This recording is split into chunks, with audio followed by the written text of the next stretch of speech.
13th. Is it the 13th? The 13th was the war, the 14th was the victory, the 15th was the victory. What day was the secret day that all the Jew haters can go out to destroy? The 13th, correct? The 13th, right. And then the people fought on 13th and they celebrated on 14th. Okay, very good. Thank you. When people fought, what was the thing that Mordechai did though? The people already had weapons? Of course. They bought secretly weapons. I won't mention that part. The Jews already knew about this massacre. No, they don't know what's in the letters. But we're going to prove that Mordechai does know through Ruach HaKodesh. That's what Chazal say. And he apparently started the first Jewish Defense League. Isn't that amazing? In the Galut. Now, gentlemen, when does Mr. Haman draw the lots? In which month? In Nisan. He draws the lots in Nisan. Okay? So if you open up to chapter 9, can you please open up to chapter 9 of the Megillah? Okay? The events that are basically closing the Megillah are the events of the war. That's really the closing of the story. The Jews were organized apparently by Mordechai, both a defense team and a Yechidat Tzva'it, and we see the results of the war. Okay? Apparently Mordechai is successful to prepare a gigantic quantity of protection, plus divisions that know how to fight a war. Where did they get their weapons? They went to a metal scraper, they went to a metal man, and they bought weapons. Now, who are they going up against? The SS officers of the Persian army. Do you think I'm using this word wrongly? The Persian kingdom, led by Haman, is ready now to wipe out millions of Jews. Now, the results of the war come back to the capital city. How many are killed in the rural areas? In the area Prazot, in the ghetto areas where Jews are living outside the main capital? You saw it? You saw the numbers or not? In chapter 9. I'm assuming you saw it. What are the numbers? 75,000? Is that what you saw?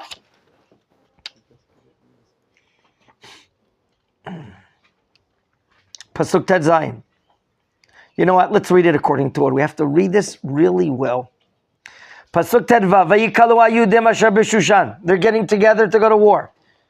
Verse 15. Gam b'yom arba'asar lechodesh Adar. Vayargu b'Shushan. They kill on the first day of war in the capital city. That is the nerve center of this SS legion. Vayargu b'Shushan shelosh meot ish. Uvabiza lo shachud yadam. They're not interested in their financial matters. They're not taking any booty. They wipe out in the capital city 300 Jew haters. What about the ghettos outside? Pasuk Tet Zayin, look inside, please. Ushara Yudim asher b'medinot hamelach nikalu. They got together. Who put them together? I assume Mordechai. Ve'amod nafsham, they defended themselves. Ve'noach me'oivehem, and they rested from their enemies. They fought 24 hours, gentlemen. V'harog b'soneim, here's the number. Tan taran, drum roll. Chamisha v'shiv'im aleph. What a number! 75,000.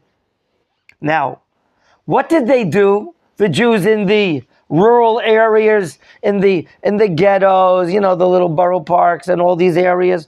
What did they do the next day? Exactly.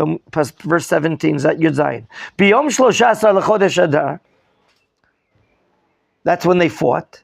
V'noach, and they rested Barbasar Bo on the 14th. Vasalto yom mishteh v'simcha. Did someone tell them to do it? No.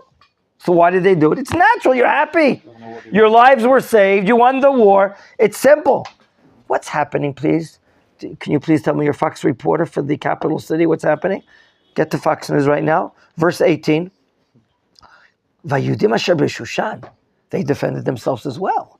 Nikalu b'Shlosha bo u'V'arba'asar bo. And they rested when? B'Chamisha bo. They too naturally did what? Vasaoto yom mishteh v'simcha.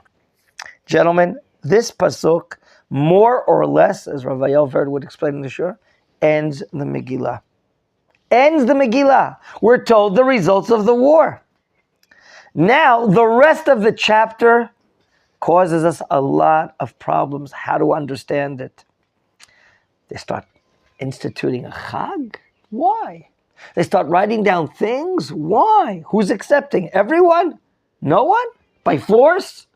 By their own volition? And then they start making a Chag on 2 different days? That goes against all the principles of halacha, that usually, in order not to cause Jewish people to be baffled and confused, we have 1 day for a Chag and not 2 days. The guys living there, they're going to celebrate this day, and the ones living there, we never saw such a thing like this in halacha whatsoever. Any moed is 1 day of a moed, and never do we see 2 days. Wait, we see that sometimes. Like 2-day Yom Tov. That's all the galut. But all of Eretz Yisrael is 1 day. That's something. It's a difference between the capital here and all the parvarim, all the rural areas over there. Now we all understand that both in the rural areas and inside Shushan, naturally, the Jews went out and made thank you, Mesiba. They made Hodaya. Just like, do you remember when the state was declared? A partial state? On November 29th, in the month of Kislev, the Jews went out to celebrate. No one said, there's a state law right now, you have to go out and dance. They all came out and danced. The Goyish day was November 29th. What was the day? The partition? State of Israel? They did it. As opposed to the 5th of Iyar, everyone went into Miklatim. America said, don't declare. We declared a state. Everyone went into the bomb shelters because they were being bombed. Now notice in your next pasuk in verse 19. Al Kena Yehudim. Here starts the problems here. This is next year, gentlemen. Al Kena Yehudim. Haprazim Yoshvim Barei Prazot. The people living where? In the ghettos, in the little communities, in the little shtetls outside the capital city. You know what they're doing next year? Osimit Yom Rabasa l'Chodesh Adar. Simcha, u'mishteh, v'yom tov, u'mishloach manot Israel. Wow! Did you read what I just read? Can you also read what's not read? I want you to read what's not read as well, gentlemen. Next year, where was it celebrated? Outside Shushan. Only outside Shushan. Make the obvious inference. Why not? No, what? In Shushan, in the capital city, no celebration. And that's the question we're asking here. Rav Elisha Veshlitsky, Zechat Tzadik Avracha, who went around from one Ayeret Pituach to another development city, he would call those towns. Every year, Machon Meir would go to a different town like we went to, where did we go last year in the sun? Went to Akko. Right? He would call those towns the Arim HaTiviot, the natural cities. A lot of Sfaradim. They just naturally know how to serve God and believe in God. It's very straight for them. Those are the ones living in the scattered towns and the ghettos and the little towns out there. And they're celebrating the next year. But what with Shushan? This pasuk is a divuach, is a report that in the next year they celebrated only outside Shushan. Okay, in the kilot, in the congregations, they by themselves. No one told them what to do. They went out and celebrated themselves next year, just like we have today in the Arei Pituach, in the scattered development towns outside the city. Okay, but in Shushan, the nerve center of the kingdom, Achashverosh, where Haman was living before he was hung, everything went back to routine. Chazul Shigra. Why? Why did they go back to routine? Why did they abstain from celebrating? Look, I know you. You're a partner in the Persian kingdom. You're a Jew, a good Orthodox Jew. And he's a Wall Street broker. He has a partner with a Parsi guy, a Goy. And they're friends, you're involved in life. It's a very pluralistic life in Persia. You have a lot of liberties and freedoms there. You can do whatever you want. You don't want to say the next year that, let's say this Goy over here next to you, this Goy right here, this is a Wall Street broker. You don't want to say to him, you know what, I'm not coming into work today. Why? Because your grandfather wanted to murder my people. You don't feel comfortable. You don't want to say that. You don't feel, you're friendly with him. You drink a l'chaim before the new year. You don't feel comfortable saying, oh, I'm sorry, I can't come into work today. Why? Because last year or 2 years ago, your grandfather wanted to murder my people. You don't feel comfortable. You don't even feel a need. It's such a pluralistic society. Let's explain why. The Jews in Shushan think that it was just an episode. It was not a major or critical matter. And I posted on the sheet there, how many days really was the threat of Haman? And you said it, Ovadia, 10 minutes ago. He took lots, you said, on the 13th of the month of Nisan? Yes or no? Okay. And then it would be sent out. That, and which day, which month was chosen in the lots? Adar. And which day of Adar? The 13th. That anyone that hates Jews, and was closed. It was all closed papers. Closed documents, that anyone that hates Jews has a right that day to do what? Kill people. Anashim, nashim, v'taf. Nashim are women, taf are children. Gentlemen, we're going to prove to you that this threat of Haman lasted only, 3 days. Why? After he sent it out on Yud Gimel, he was invited by the queen Esther to the first Mishteh. And that was on the 14th. On the night, so there was the 13th, the 14th. On the night of the 15th, who couldn't sleep? Why? What date was it that night? What, can you give me the calendar date? The night of 15th. Do you remember what we call it in Halacha from the Gemara? Leil. What else? Shimurim. Nafkamina regarding after the Kriyat Shema, if you have to say the bracha of Amapil or not that night. It's a night of protection. I'll prove to you in my Shur, God willing, part 2 on Shabbos afternoon, throughout history, the night of the 15th has been a night of protection for the Jewish people in the most precarious situations and places. On the night of the 15th, Nadida Shenat HaMelech, as it says in the beginning of that famous chapter.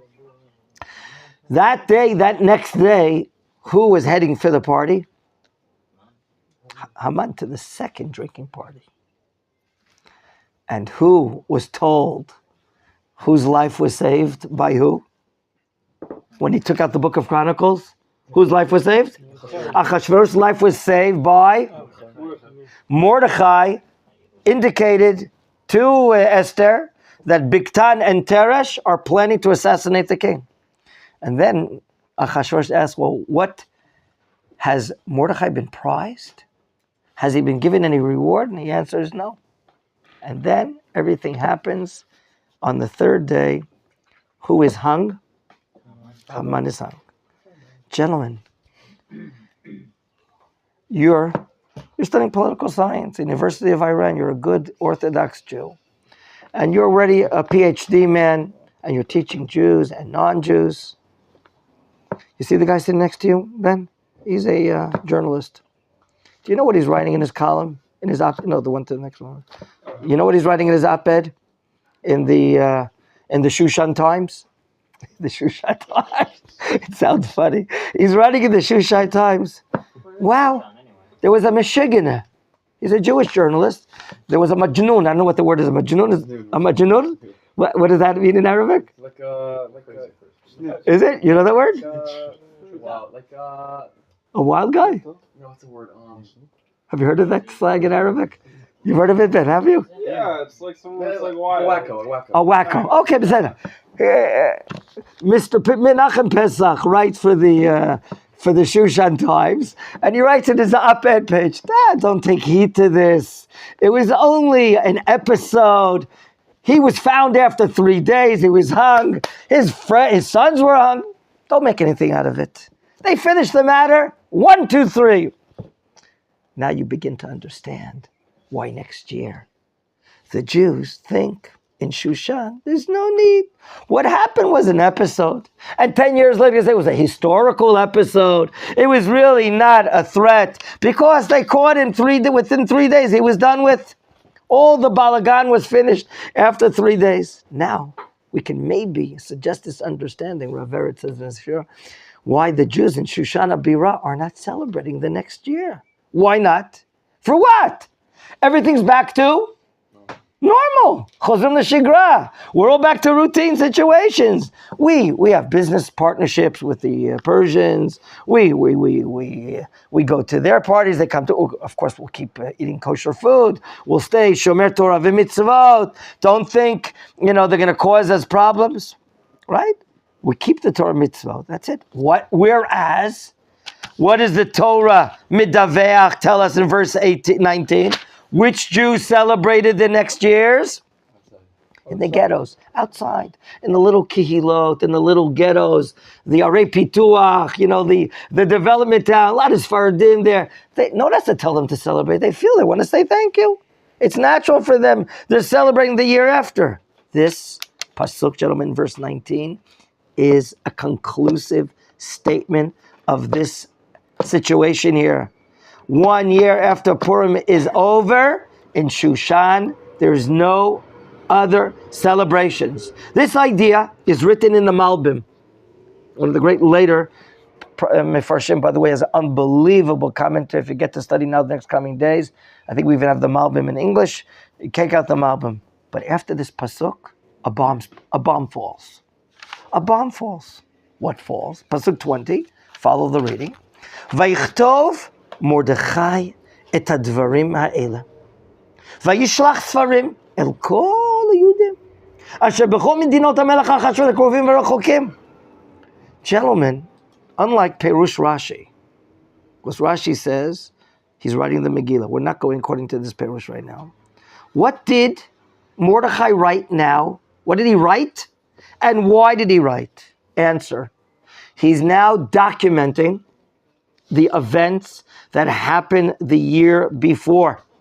So that what? The Jews in the city of Shushan will make a celebration. Look at Pasuk Kaf Aleph.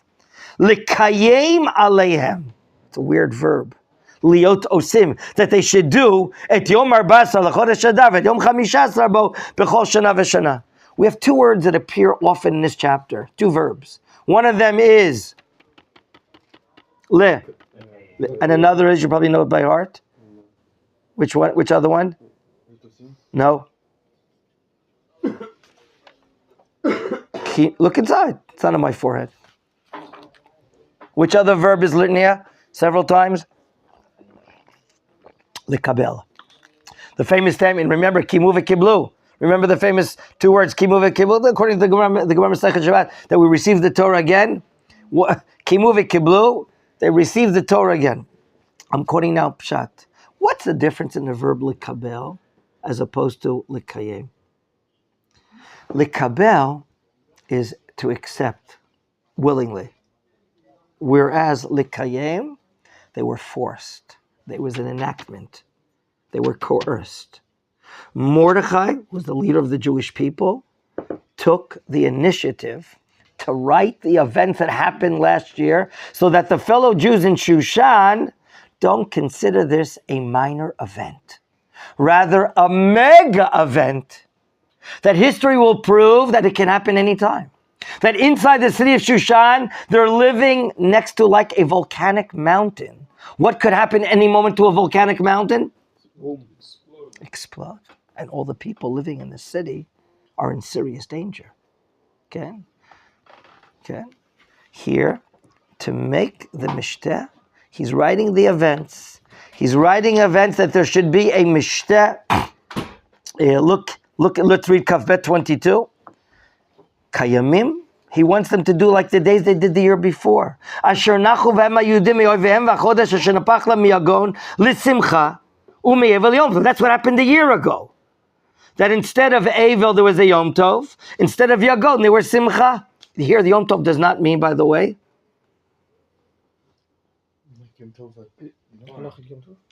namely, there's no prohibitions of Melacha. 30, Very good. 38. Right. When it says Yom Tov here, doesn't mean that we can't do melacha, but it means a great celebration, great happiness, a great chagiga. But look, what did he enact? Look at the second half of the pasuk. Lasot otam yemei mishteh v'simcha u'mishloach manot. What does he add? This year is going to be mishloach manot lishrei. And what else? Matanot levyunim. And which word is taken out?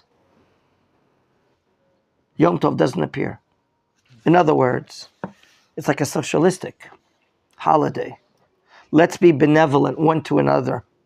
Give food to one to another. Let's take care of the impoverished. But the word Yom Tov is taken out. He gave them a discount.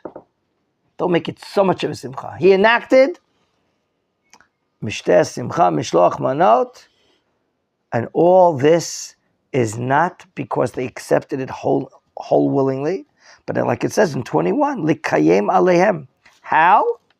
By force and enactment. Bikfiya. Liotosim. What power did he have, Mordechai? How does Mordechai have the power? He's like the head of the Jewish people. He's the biggest scholar. More than that, he also had. Oh, we're going to get to a very sensitive, critical question in a few minutes. When we get to a second writing, that'll be a bigger bomb than this bomb. I'll get to that'll answer your question. What do you want to ask, please? Question.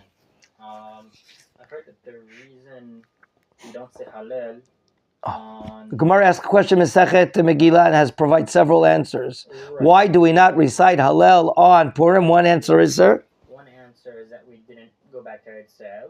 Very And good. the other is that Megillah is Bimkomo. Right, that's correct. That's two If answers. we're going to say that it's because we didn't go back to Eretz, Akati avdei Achashverosh anan. The language of the Gemara. 4 words. Akati adayin avdei Achashverosh anan. We are the servants of Achashverosh. We remained in the galut. Yes, sir. if we had gone back, would we have then also added in addition to that? Oh, Melachot, Shabbat? No, I don't think so. But I'm going to get to this. Both your question is related, Ovadia, to what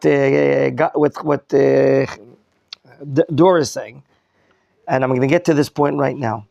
What did the Jews do? Did it affect what Mordechai did to the Jews in making this takana, in recording this events, documenting this events? Did it have an impression? Look at Pasuk of Gimel. V'kibel ayudim et asher echelu lasot. Oh, v'et asher katav Mordechai. Here's another indication. What happened as a result of what? As a result of what Mordechai enacted. V'kibel ayudim. What's wrong with that verb v'kibel? It's one. And not Plural. v'kiblu. What do you think it can suggest? It doesn't say v'kiblu ayudim. Maybe it's coming to tell us quantitatively that With one people. not many accepted. In other words, the what Mordechai did. Can you put down the shade, please, just a little bit, please? What Mordechai did here had an effect. Okay, it had an effect. However, it had a slight effect. And again, what are the Jews saying? Thank you, sir.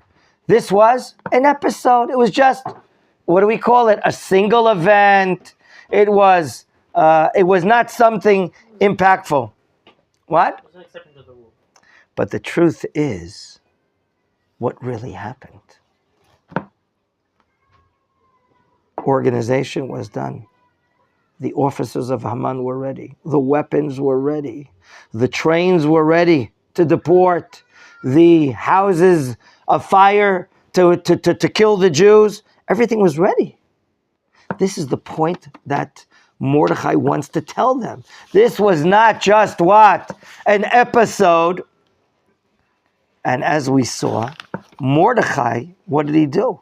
Mordechai wants right now to reveal the protocol. He wants to reveal the documents of what was really happening. And that's what he does now in verse 24. Ki, Haman ben Amidata, Hagagi. Where does he come from? He's from Agag. We know Agag is from the nation of Amalek. Who is Agag? Where is he mentioned? In the book of Shmuel. In Sefer Shmuel. Who is he an enemy of? So rare. Here's the document. Kol Hayudim. Meaning socialist Jews and capitalistic Jews. Ashkenazim And even Yemenites like you. Everyone. Chashav ala Yehudim. Le'abdam. My friend, but it wasn't just machshava. It wasn't just a plan. He peeled poor. He drew lots. Hu agoral lihumam ule'abdam. We're told here in verse 24 that he didn't just have a plan, but he had a date to execute the plan. So here it is, documentation that Mordechai wants to send this documentation that the plan was total destruction. I forgot who said it. Yes, I think it was Jabotinsky. In the late 30s, he went to a central synagogue in Warsaw, and he spoke to the Jews there. And he spoke Russian, of course, and he talked about, maybe you can help us out, David, catastrophe. Do you know what that word means in Russian? Catastrophe. So apparently, catastrophe, I heard from one that catastrophe is like the word Shoah, which in English is like Holocaust. Jabotinsky used that word in that synagogue in the late 30s. He died in 1942 or something. I forget exactly when he died. And he was talking in Central Synagogue, and he was like forcing, God forbid, what was going to happen in Europe. What was going to happen in Europe. This is what may be similar to that idea. Mordechai is going out publicly to tell the Jews here in the capital city there was about a catastrophe, a Shoah, a Holocaust was about to happen. And he wants them to understand. Now this is the first Igeret, the first letter that's sent out. Yet, according to this meaning, I said it's unlike Rashi. Rashi holds differently. Megilat Esther has not been recorded. Why not? And that goes to your question. Right now, we don't have a Tanakh. All we have written is Chamisha Chumshei Torah. All the rest is what? Baal Peh. All the rest is Baal Peh. Now you don't understand. The significance of this event will be Mordechai said, I was inside. I knew exactly what was going on. I knew the severity. I knew the danger. I knew the Holocaust was happening. I saw it. I experienced all of this. It was a real threat. Nachon, the journalist there, wrote that it was only a short-term threat of 3 days. You itemized the matter, and everyone read your op-ed article. And they thought, no, 3 days, he was gone. They caught him so fast. He didn't last, and this and that. Mordechai says, no. You have to wake up. You have to wake up and understand the historical lesson. The historical value. This was going to be a mega event. A mega event. Now let's ask, is Mordechai's writing of this event making an effect? Let's see. Let's read the next pasuk. Pasuk Kafeh. He tells the story, what happened to them, to Haman and his family. Let's skip to Kavav, verse 26. Al Kain. Karuli abim ha'ila furim. Al shema pur. Al Kain al kol divrei ha'igeret azaltu ma'ra'u al kacha ma'gi aleihem. And so on and so forth. And then the next pasuk. Kimu ve kiblu. How is the word kiblu written? Well, written It's written with a vav? No, without. Without a vav. And how is it pronounced? Okay. Kimu v'kiblu. We call that in Hebrew ketav chaser, right? You remember that term, gentlemen? Ketav chaser. It's like lacking the vav. But the word kiblu, we said, is baskama. They agreed. So there is an effect. The Jews are accepting upon themselves and on their children. Because Mordechai, you know what they're about to say? Yeah. Once Mordechai's an old man already. He's 120 years old already. Yeah, we'll do it for a few years. And when Mordechai passes away, we'll go back to the routine life inside the Persian Empire. Mordechai sees that they want to go back to routine and regular days. But you know what? Kafchet, I'm not going to let you. Look at 28. Vayamim ha'ela nizkarim b'nasim. For how long? Bechol dor vador. Every generation you're going to have to keep Purim. Mishpacha, nowhere, everywhere. Medina, every province. V'ir. For generations. Gentlemen, here in Pasuk 28, Mordechai does not leave any room whatsoever for not keeping Purim for all the years in the future. Mordechai doesn't compromise. He does not acquiesce. He says here there is a historical lesson that we're standing right now in a city right in front of a volcanic mountain that can explode any time, and we have to take action. And that leads to the point, the question that you want to say. Let me ask you something. If Mordechai will be successful to instill fear, tremendous trepidation, that then, wow, I can't believe it. We were going to be all wiped out. They knew they did go to war. But who are the stronger fighters? Where were 75,000 people killed? In the Area Prazot, in the scattered areas, in the Kilot, all those places. Okay? He's trying to give them the feeling that they were going to be annihilated. Okay? He wants to shake the table, that the land is quaking, that they have fear. Now let me ask you something. Mordechai could be the head of the Jewish agency as well right now. Where does he want to go? Eretz Yisrael. It's not unrealistic that he can gather together 500,000 Jews. It's not unrealistic. There are millions living there now in the Persian Empire. Millions.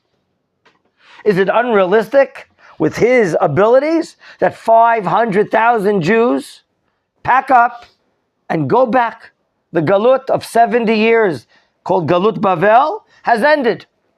By the way, as Rav Vered says, if he leads 500,000 Jews going back, they're not going back alone. He has forces. He has army units. How in the world did they kill 75,000 Jew haters in all the other towns? 75,000! Wow. The Sfat Emet, if I'm not mistaken, is famous for saying that the war that the Jews did to defend themselves against the Persian Empire was preparation for returning to build Bayit Sheni. Here they took weapons and they went to war. So 500,000 Jews going back to Eretz Yisrael, surrounded by Koch Tzvai, a military unit that showed their miyumanot. We saw their expertise in fighting. Amazing. They didn't go to shooting ranges before, apparently, but they were so successful. They had the God behind them. They proved their expertise. If it was outside the city of Shushan, they showed their expertise for 24 hours. If it was inside Shushan, how long did they fight? 2 days. 2 days, 48 hours in Shushan. That's tremendous kochot. That's tremendous powers. Could you imagine to yourself right now the next picture? 500,000 Jews right now going back to Eretz Yisrael with a koch tzvai, with a military force. Can anyone stop that? Who in the world? In the Middle East then, there's no one ruling over Eretz Yisrael. By the way, Eretz Yisrael is what? Is destroyed, in a state of ruin.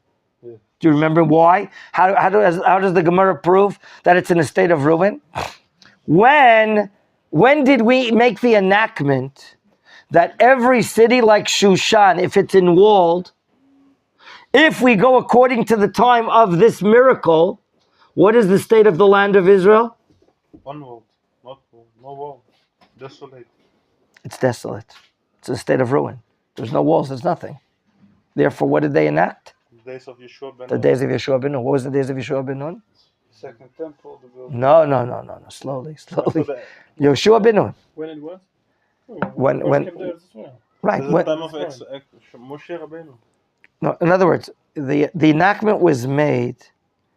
They felt it's a terrible situation right now in the land of Israel. Eretz Yisrael is in a state of ruin, in a state of destruction. If we say that every city on the time of Shushan that is walled will celebrate on the 15th, every city not walled like Shushan, unlike Shushan, We'll celebrate the 14th. All of Eretz Yisrael would be according to the 14th. And it would show as if Shushan is higher in importance or value, right, than Yerushalayim and all the other cities. Chazal saw the pain that Eretz Yisrael right now was in a state of ruin. So could you imagine to yourself, gentlemen, right now, Mordechai leads 500,000 of Olim Chadashim, new immigrants, coming up to Eretz Yisrael with a military force.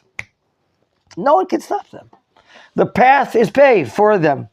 They probably can establish a state within no time. A week. Something like that. However, what did not happen? What did not happen, Hananel? Did the Jews make Aliyah? No. They didn't make Aliyah because they don't absorb and understand the severity of this situation. It was a terrible episode. It came and it went. It came and it went. And therefore, why should we continue celebrating? So now, the situation is this.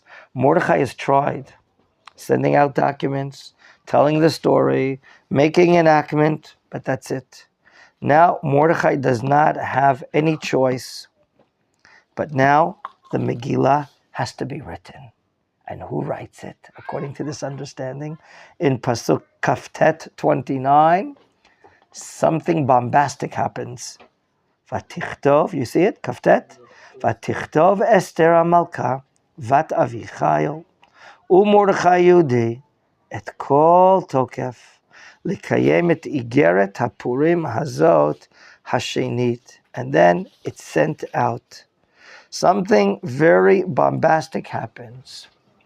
Until now, we only have, like you said, Chamisha Chumshei Torah. Everything else is oral.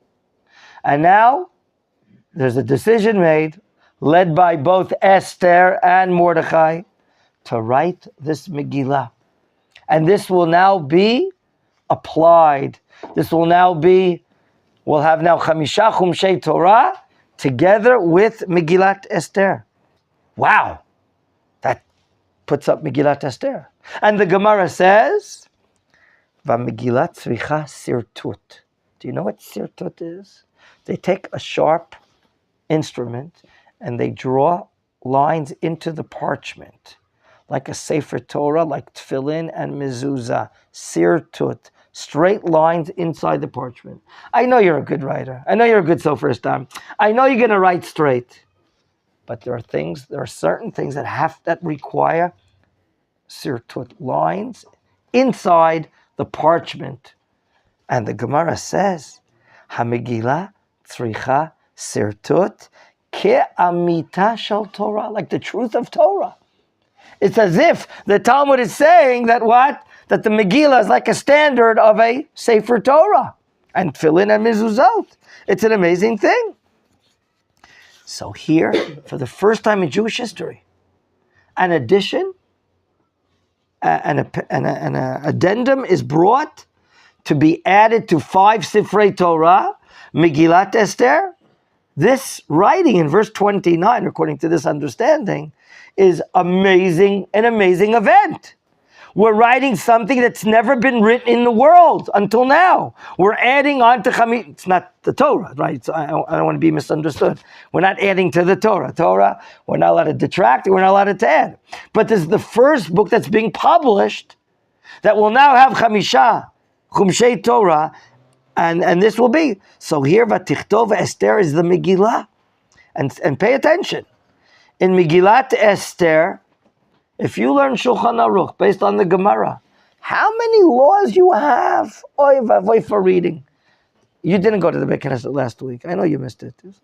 No, you missed the reading of the Torah. Sheni, Chamishi, and Shabbat enacted by Moshe Rabbeinu. To read the Torah on Shabbat every Shabbat. Moshe Rabbeinu enacted, if I'm not mistaken. So you missed it? No, Noah. But here, you don't miss a word. If you miss a word, you got to read it. You're forbidden to read it by heart. Have a kosher Megillah and read it from a kosher Megillah. So many halachot out, like hundreds of halachot. You open up the Shulchan Aruch. Wow. Mordechai says, don't miss anything. This event was a mega event, a gigantic event. We have to learn historically, okay, what it means. How you have to hear every word. You have to do all these things. So if we can summarize and say, the events that happened here in chapter 9 are now more understood after we asked these questions. What is the reason for the enactment and sending out a letter and then writing this and 2 days? I mean, your boss didn't give you off on the 15th, the 14th. So you read on the 13th. What? You can read on the 11th. The first Mishnah, Masechet Megilat, right? Megilat nikret b'yud aleph, b'yud bet, b'yud gimel, b'yud dalet, and tetvav. We never have a holiday like this. Then you can do the... Wow, you get all these possibilities if your boss doesn't give you off for work. The poor people living in the villages, if they can't come in now, they'll come in tomorrow. And tomorrow they'll come in another day, they'll read them again. Where did we ever see such a thing? The sages of that generation want to make sure that everyone is covered. And this goes against the usual laws of a holiday, that we have it on one day and not 2 days. So here we're learning that the people in Shushan apparently do not understand how volatile this event was. It wasn't just an episode. It was a real plan. And the plan was put out and it was ready to be executed from the date and the officers and the trains and how to kill them and all this. And the Jews in Shushan didn't want, what is it called? Wishful thinking. They had wishful thinking that it wasn't so serious, and therefore Mordechai and Esther had to do what they had to do. We'll continue from this point, Be'ezrat Hashem, in our next year on Shabbos afternoon. Be well, take care.